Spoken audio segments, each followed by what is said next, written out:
everybody. Texitarians are here today with Kim Stanley.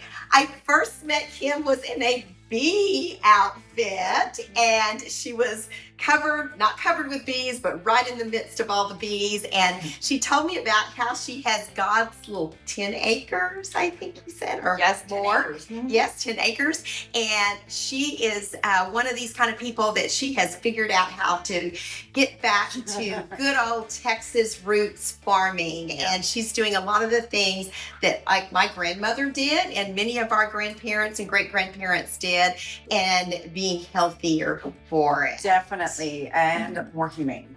That's my biggest thing, is being humane, even when it comes down to my vegetable farming, because we don't want to dig up all those little animals in the ground. So sorry, that's a sad truth about vegetable farming.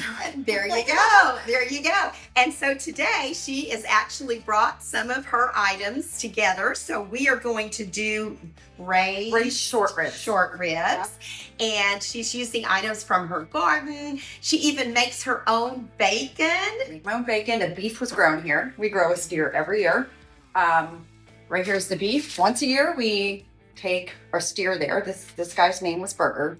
He was really sweet. We loved him a lot. Like, don't take this wrong, but I feel like you can love an animal and also just have gratitude for the sacrifice they've given you to put the food in your freezer. We're only sending one animal off instead of buying from a store different animals that came from different lots, and they are not mistreated most of the time. I can't say all commercial farms are bad, because I've visited a few that were very kind, but one guy in the freezer for us and for some of our family. There you go. Mm-hmm. Yeah, and you know exactly what he ate. Mm-hmm. So we are going to take our beef ribs out of here. I find that braising was the best way to cook them, because sometimes they can be tough. And they did come from the butcher, because you want to get them a little rinse off. Okay, so we're going to cover these guys in flour. We're going to use a plate of flour here and just coat them real good. And do you use any kind of special flour? Is it flavored or just plain old flour? Usually bread flour, because that's what I have, because I make a lot of sourdough. Yeah, love sourdough. Yeah, we had talked about doing sourdough today too, but that would have been a lot. Yeah, I need the day before that I'm home, and when I go work for Charlie a half day, then my whole day is gone. So, yeah, I got to take care of those bees. It's getting to be season. I know. Well, Kim, tell me a little bit. We were chatting earlier before we started filming about how did you get into your small farm operation? How did this all come about? Well, I will say about 15 years ago, if you would have told me I would be doing this, I'd be like, oh, you knew. With 2 dogs and all these animals, I'd be like, no, that's filthy, and no. Okay, so my husband, he's like, let's get some acreage. He's such a great guy. And I'm like, okay, I could live without people around me. But I didn't think farm. I just thought space. He's like, well, we can have like a little garden or something. And I'm like, okay, we could do that. And then, like, do you think you'd want a couple of chickens? I'm like, yeah, I think a couple of chickens would be fun. So we get the acreage. You saw this piece of property. There was nothing on it. No electric, no water, brush up to your hips.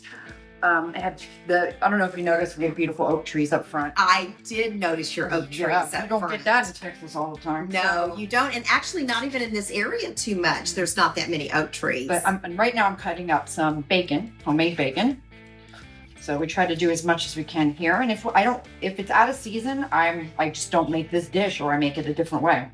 And you get your pork is from where? Is from a gentleman, and he grows show pigs. So I know they're treated very well, and they are delicious.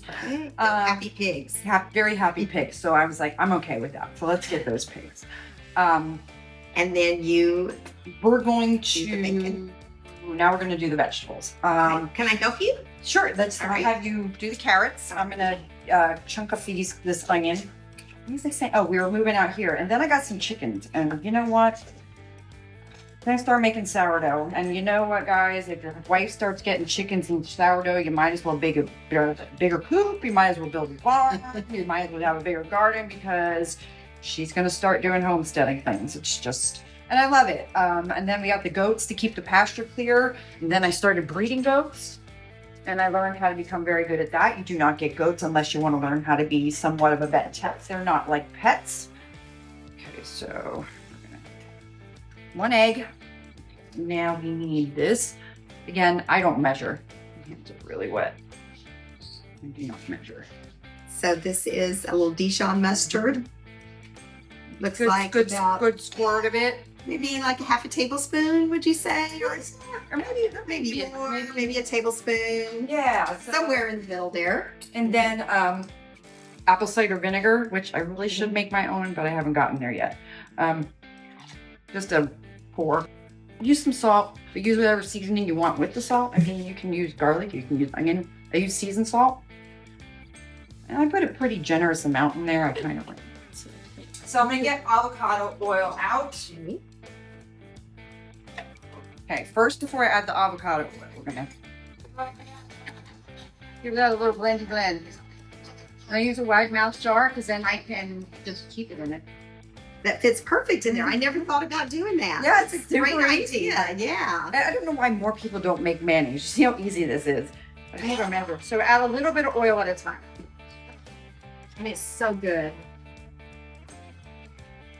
We're just gonna cut these suckers in half. You know what? I will let you do the yolks. I'll just give them a cut and you can do the yolks. And I'll even take some of the pickled garlic. Oh, yeah. I see you have garlic and it looks like you've got the dill on top.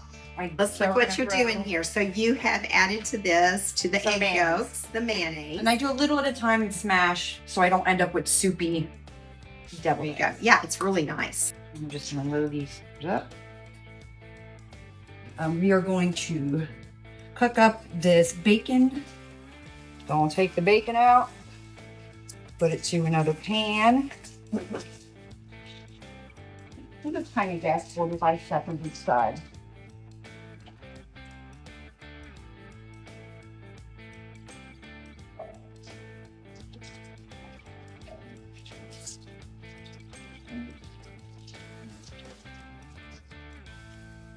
Carnivore, because it's this is half a bottle I'm putting in. And we're gonna take bone broth. That's very good for you. It's good for your joints. So we're gonna dump this in.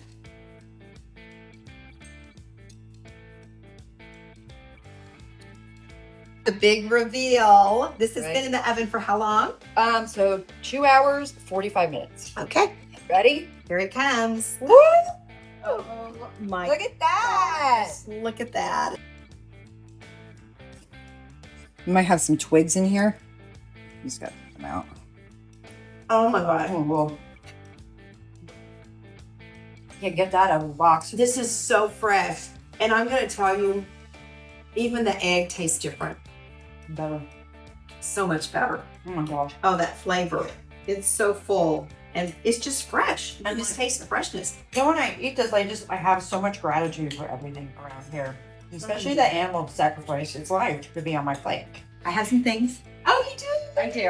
Okay. This is some of my goat's milk soap that has tallow in it. Oh, it's so pretty. Yep, How that do you one's- do that? Well, I can tell you it would be another whole show. Oh It's my gosh, and it smells It was a so long process to learn how to get it in. Yeah. That's back in black. in black. You know, has to have a metal theme. Oh. Cool as a cucumber. Oh, cute. And it's cool. And sweet almond of mine. Oh. Oh my God. Oh, Yeah, so that has the tallow in it and my goat's milk. wow. Oh, thank you You're so welcome. much. Oh my gosh, I'm so honored. Well, I really just wanted to give you something. So we have a tradition in Okay. Texicurians that once we cook together, then you're a Texicurian. Yes, I'm supposed to text it. That makes you one.